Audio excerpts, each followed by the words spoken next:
नमस्कार. मी आता करंजा फक्त रस्त्यावरून प्रवास करतोय. या रस्त्याची अवस्था बघू शकता आपण. संपूर्ण रस्त्याची वाट लागलेली आहे. मी याबद्दल 5 महिन्यापूर्वी व्हिडिओ देखील बनवले होते आणि अर्जसुद्धा केले आहेत. आता पावसाला सुरू होईल तरीसुद्धा अजूनपर्यंत या रस्त्याचे काम सुरू केलेले नाही.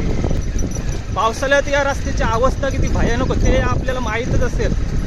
करंजा टर्मिनल कंपनीची जे अवजड या रस्त्यावरून चालतात त्यामुळे रस्त्याची वाट लागते संपूर्ण. या रस्त्यावर एखादा अपघात झाला तर याला जबाबदारी करंजा टर्मिनल कंपनीच असणार आहे.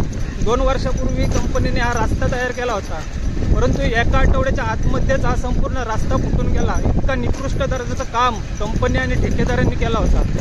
तर पुन्हा मी कंपनीला विनंती करेन, पुन्हा नव्याने हा रस्ता तयार करावा, जेणेकरून नागरिकांना सुरक्षित आणि सुखाचा प्रवास करता येईल या रस्त्यावरून. हा जो रस्ता आहे हा आमच्या करंजा गावाकडे जातो सरळ. या रस्त्यावर पण भरपूर खड्डे पडलेले आहेत. इथून प्रवास करताना खड्डे वाचवत प्रवास करावा लागतोय. पावसाळ्यात या खड्ड्यांमध्ये चिखल आणि पाणी साचतोय, त्यामुळे खड्ड्यांचा अंदाज येत नाही आणि दरवर्षी या खड्ड्यांमुळे बरेच जण पाडतात सुद्धा. 2 वर्षापूर्वी पेनवरून करंजाला येणारी टमटम रिक्षा या ठिकाणी पलटी झाली होती. त्या रिक्षामध्ये 7-8 जणी महिला आणि लहान मुले सुद्धा होते.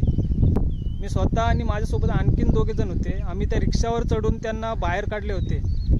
सुदैवाने त्यांना जास्त दुखापत झाली नव्हती, पण असे अपघात होऊ नये म्हणून निदान हे खड्डे तरी रेत्यांनी खड्डे टाकून बुजवले तरी नागरिकांना त्रास होणार नाही. तर या विषयाकडे लक्ष द्यावे.